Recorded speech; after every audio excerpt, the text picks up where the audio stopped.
What do you believe about depression? Do you believe depression is a real thing? I believe that feeling depressed is real. I don't believe depression as a clinical disease is real, no. Really?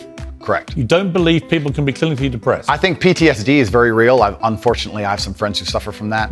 I know that feeling depressed is real. I believe that the number one power you have against these things are trying to take control of your own mind and affecting your own life.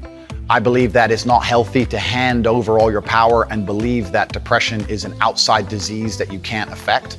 I know that when I've had difficult periods in my life, and also many of my friends, like I've said, suffer from PTSD and been through terrible things.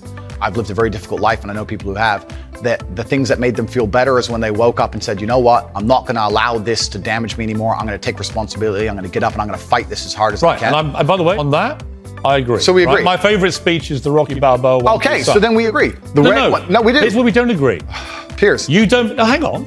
You've got to let me interject when I don't agree with you, right? Where I don't agree with you is that there's no such thing as clinical depression. There absolutely is. Well, it's a proven scientific medical reality. There's a different argument about have we gone a bit too soft, right, in schools and all the rest of it. Absolutely. Do I think some people moan and whine too much about their lot in life? Definitely. Okay. Are we a victimhood society? 100%. Okay. Is there such a thing as clinical depression? Absolutely. And my argument is that if you actually bracket everybody who's not clinically depressed and doesn't have the genuine medical condition, then actually if millions of people are deemed to have depression, the ones who really need the help don't get it. Well, that's my point. Well, that I would agree with. You're right. I think it's certainly an overused term. But you don't accept there is such a thing as clinical depression. No, I don't. And that to me is a damaging view. Okay. Well, let me explain why.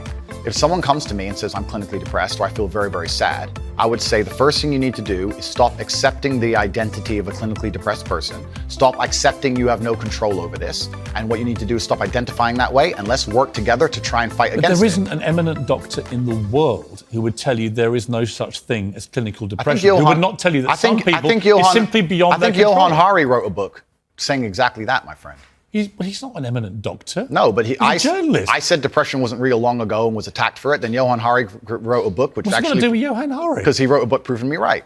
Most people... Johann Hari's a journalist. Sure. And my point is that a lot of people who are clinically depressed are suffering with something in their life. And if you fix the problem in their life, perhaps they won't feel depressed anymore. No,